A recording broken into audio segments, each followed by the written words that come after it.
Bismillahirrahmanirrahim. Assalamualaikum warahmatullahi wabarakatuh. InsyaAllah hari ini kita akan sambung pelajaran kita berkaitan dengan tajuk ibadah yang membincangkan berkaitan dengan tayamum. InsyaAllah Ustaz harap kamu semua bersedia dan bersungguh-sungguh dalam menuntut ilmu, dalam memahami tajuk yang penting ini. Bukan sekadar kita perlu memahami, dan akan sampai suatu masa nanti kita perlu mempraktiskan ataupun mengamalkan tajuk yang kita belajar ini, iaitu tajuk tayamum. Okey, kita dah bincang secara detail berkaitan dengan tata cara tayamum, bagaimana kita nak bertayamum. Lepas tu kita dah belajar tentang perkara-perkara yang membatalkan tayamum. Kita bincang tentang syarat-syarat tayamum, rukun tayamum, sunat-sunat tayamum, pengertian tayamum, dalil tayamum. Semua kita dah belajar.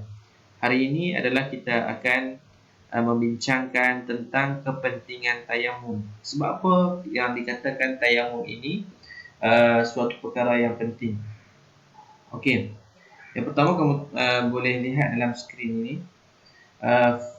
Kepentingan tayamum ini, kamu tengok ada seorang pelajar lelaki ini, dia tanya kita, tahukah kamu tayamum mampu menyucikan zahir dan batin? Inilah antara kepentingan tayamum. Maksudnya tayamum ini bukan sahaja menyucikan kita punya zahir, dalam masa yang sama dia juga menyucikan batin kita. Ini adalah kepentingan tayamum. Okay, kita pergi kepada satu-satu. Yang pertama, kemudahan kepada umat Islam untuk menggantikan wuduk dan mandi wajib dalam keadaan-keadaan tertentu. Kita kena ingat tayamum untuk buat dua perkara lah. Yang pertama untuk kita wuduk, dan yang kedua sebab apa kita ambil wuduk? Sebab kita nak solat.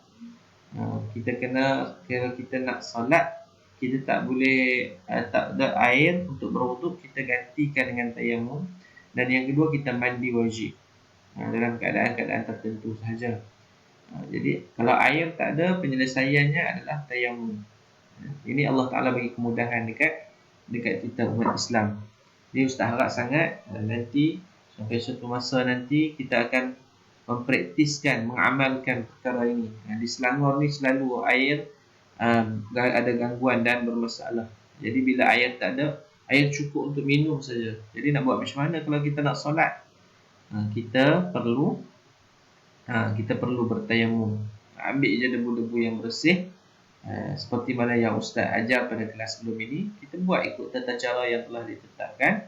Lepas tu kita solat macam biasa. Ini kemudahan yang Allah Ta'ala bagi kepada seluruh umat Islam.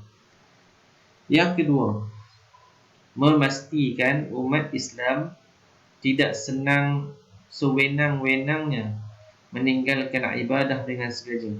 Solat merupakan ibadah wajib. Jadi macam mana sekalipun kita kena berusaha supaya kita tidak meninggalkan solat. Bila kita berusaha untuk tidak meninggalkan solat, itu merupakan suatu usaha yang baik yang perlu kita buat bagi memastikan ibadah kita tidak terganggu. Bila air tak ada, kita tak payah sembahyang. Mana boleh? Tak boleh macam tu. Jadi bila air tak ada, kita ada pilihan lain yang menggantikan air, iaitu tayamum. Kita bertayamum dan setelah itu kita solat macam biasa.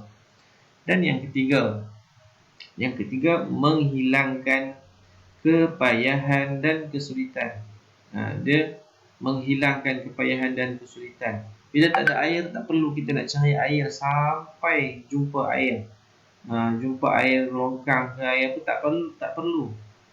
Kita sekadar kita bertayamum saja, sebab kita perlu menghilangkan kepayahan itu. Allah Ta'ala gantikan kesulitan, kepayahan itu dengan kemudahan, iaitu dengan bertayamum sahaja.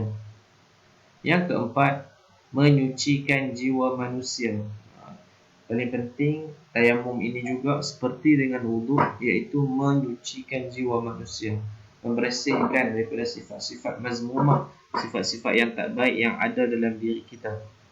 Dan yang terakhir, umat Islam diseru sentiasa berada dalam keadaan suci.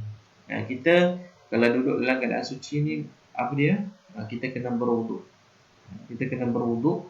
Dan macam mana kalau tak ada air kita nak berwuduk? Kita kena duduk kita kena bertayamum untuk menggantikan wuduk. Ini adalah 5 kepentingan tayamum. Nanti soalan latihan Ustaz akan berikan adalah berkaitan dengan kepentingan tayamum. Kalau kamu memahami tajuk ini, memahami kepentingan kepentingan tayamum ini, insya-Allah kamu boleh jawab soalan yang Ustaz berikan. Ini kamu boleh faham kebersihan jiwa nurani. Tayamum ini fungsi dia menggantikan wuduk, ataupun boleh juga untuk menggantikan mandi wajib. Mandi selalunya guna air, tapi dah air tak ada, kita boleh gunakan tayamum. Untuk apa kita melakukan semua ini? Yang pertama, untuk kita beribadah, solat, kita bertawaf, dan kita baca Quran. Jadi fungsi wuduk tersebut adalah untuk melakukan perkara ini. Jadi kita nak sucikan jiwa kita dengan solat, dengan tawaf, dengan baca Quran. Macam mana Ustaz?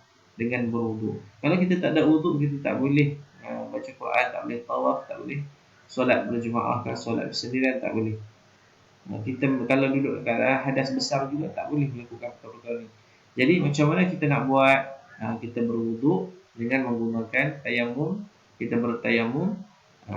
Jadi bila kita dah bertayamum, kita duduk dalam keadaan bersih daripada segi rohani dan jasmani. Ini saja topik pada hari ini, dan Ustaz harap kamu semua boleh jalankan tugas yang Ustaz berikan. Assalamualaikum warahmatullahi wabarakatuh.